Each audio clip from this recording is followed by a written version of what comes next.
Surviving a zombie apocalypse can be a difficult task. Not only do you need to survive the zombies, but you'll need to perform basic medical procedures in case injured, learn to grow crops to supply your community with food, fix and repair broken equipment, and if you don't know these things, you could very well end up dead.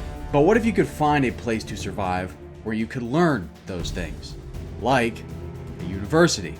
So if society were to collapse because of an apocalyptic event, would going to a university to survive be a good idea or not? That's the question we're going to be answering today.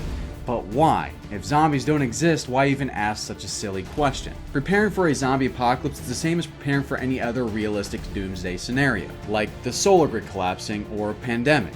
And while preparing for a zombie apocalypse can prepare you for many other scenarios that are likely to happen in real life, one thing it can't protect you from is hackers. For that, you should get NordVPN. Tired of having the Cyber TSA put their hacking fingers where they don't belong? I mean, quarantine has been lonely, but not that lonely. Well, you might have heard that NordVPN puts all of your internet data behind a next-gen wall of encryption, which it does. Or that you can choose from 5,000 plus servers in 59 countries. I'm going to be in Spain today with just one simple click and binge watch all the Harry Potter movies on Netflix. But did you also know that it blocks malware hosting websites and ads? That's right. NordVPN is like a chastity belt for your IP address, stopping any penetration attempts from the Cyber TSA so your data is always safe. But sometimes you're not at home, trying to find those hot singles in your area. Well, you can download NordVPN on your phone and realize there are no hot singles in your area. Sex and browsing the internet are a lot alike. Always use protection. And that's why for a limited time, if you go to nordvpn.com/ZMZreloaded or use code ZMZreloaded, you'll get 68% off a 2-year plan and an additional month for free. That's $3.71 per month. What? But unlike those hot singles, with NordVPN you get a 30-day risk-free money-back guarantee. So keep your IP safe and get NordVPN today. And while NordVPN is good to avoid hackers, let's see if universities are good to survive the zombie apocalypse by answering the question, what are the pros of universities in a zombie apocalypse? The first pro that I always mention but should never be undervalued is shelter. Death by zombie is horrifying and something no one wants. But death by heat stroke, now that's just plain embarrassing. Having a place that can keep you warm or give you shade can be the difference between life or death. With threats all around you, a shelter of some kind is a literal barrier between you and that threat. Whether that be zombies, hypothermia, heat stroke, the list goes on. The biggest threat out there, even in an apocalyptic situation, is Mother Nature. But shelter is only a third of the triangle of survival. You're also going to need food and water if you want to even make it to short-term survival. So what can universities offer us there? Universities can have thousands of students, and those thousands of students need to eat. And when you were in college or university, you were either overeating due to the stress of you possibly wasting thousands of dollars on a degree you're never going to need, staying up night after night overeating to get that paper done so that you can possibly get that degree, or undereating because of, well, same thing, or Adderall. Nonetheless, universities have a ton of food. Some universities like Cornell University even grow their own food. But that's Cornell. For the most part, universities, especially large ones, rely solely on shipped food just because of how much they go through it. Some universities go through so much food that a Virginia Tech student discovered that roughly 169,000 pounds of edible food was thrown away yearly at their school. That is so much food that's thrown away in just 1 year that one person could survive off of 85 years on that food. Now, when the electricity goes out and the coolers aren't cool no more, you obviously don't want food poisoning, because all that food's going to go bad. Luckily, you're going to have dorm rooms at your disposal where you can find the college student's diet, ramen, alongside things to drink as well, like energy drinks, vitamin water, and of course, alcohol. Because universities will house thousands of students, this also means that they have a massive amount of space. In a way, universities are just like big cities. You have several different buildings that are built for a particular purpose. Dorms are going to be where students will sleep. Libraries are for the students that need to study. A maintenance building for, well, maintenance and more. Having space is important because when you start accumulating a bunch of supplies, you need a place to put all those supplies. Because the only way to make it to long-term survival is having enough space to make sustainable survival. But because you have all of these buildings and all of this space, that inevitably means that you have a bunch of supplies. And alcohol. And drugs. And while drugs are seen as a bad thing now, in an apocalyptic situation, meth is still bad. But universities have a ton of other helpful supplies that could greatly benefit you in survival. People go to universities to seek a form of higher education in a field they want to work in. Those fields can be anything from auto mechanics and engineering to medicine and natural sciences. And to properly teach and prepare these students to get a higher education, they need the faculties for that, which means they also need the equipment for it. So depending on the university you go to, you could have access to the same equipment you'd find in a hospital or a mechanic shop. This obviously is a huge benefit, but when comparing this to other places, not only will you have that equipment, but you'll also be able to learn how to use that equipment.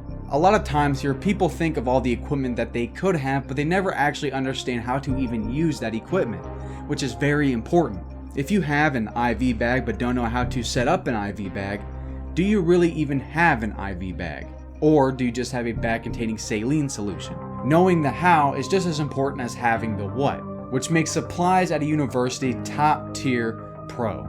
Educational material could even be considered its own pro, but because that would fall technically under supplies, we're just going to make it all one pro, supplies. Just know that it's a very big and important pro for a university. But none of that really matters though if you can't properly secure and protect the place. Universities are a lot like school. They have access to the roof, which allows you to have a vantage point of the perimeter, fences and gates around the perimeter to stop unwelcome visitors, and key card readers that allow you access if you're meant to be in that area. But one thing that a university has over most schools is that instead of being one building, it's several.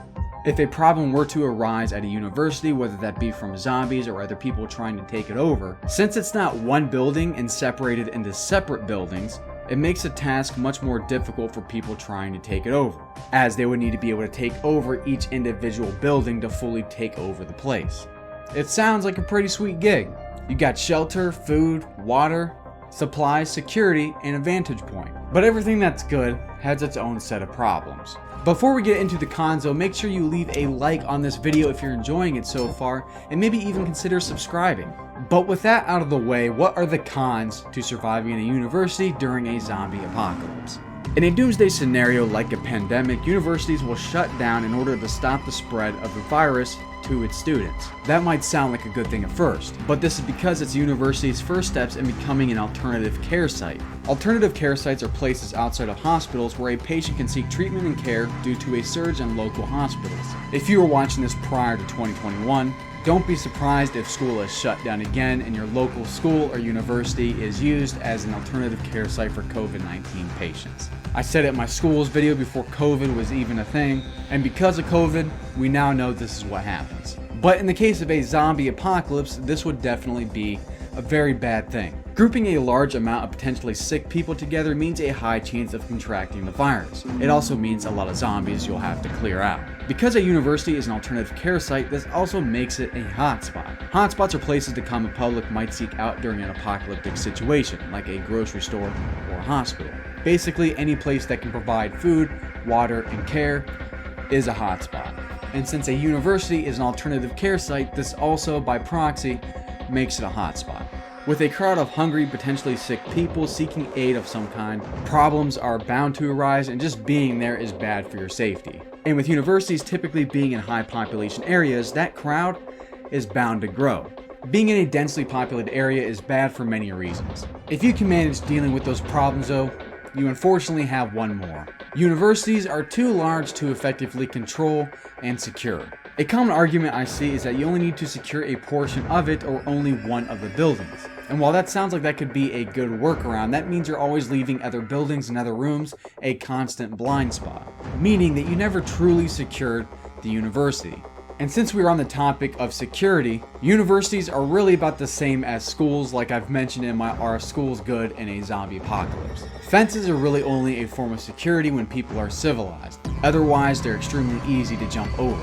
And the likelihood that your university has a fence completely surrounding the area with no gaps is about as likely as a group of 4 people being able to hold down and secure the entirety of a university effectively. But we'll mention that in the X factors after I grade the place. So how good is a university in a zombie apocalypse? Well, if I had to grade it on a scale from 1 to 10, 1 being a completely horrible idea and 10 being indefinite long-term survival, I would have to give a university easily a solid 4. It's great for short-term survival, but as far as making it farther into long-term survival territory, there's some glaring issues that need to be taken care of.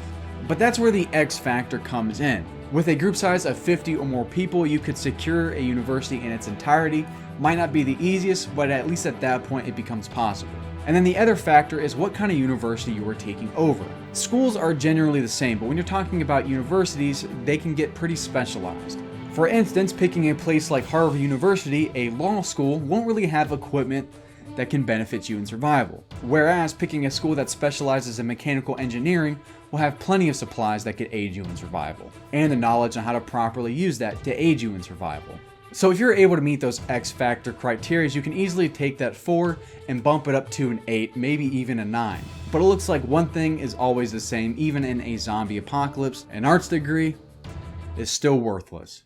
Do you think I missed any pros or cons? Let me know in the comments section down below. Maybe even consider becoming a member, like Jake D. Knight or Joaquin Botello, by hitting that join button down below. I want to start using the end of these videos to read off my members' comments. The problem is I think I made that a little too confusing in my community post, so we're going to work on that and try again next time. My name is Tyler. Check out Doomsday Poopers over here, and this is Zombie Survival Labs, and I'll see you next time.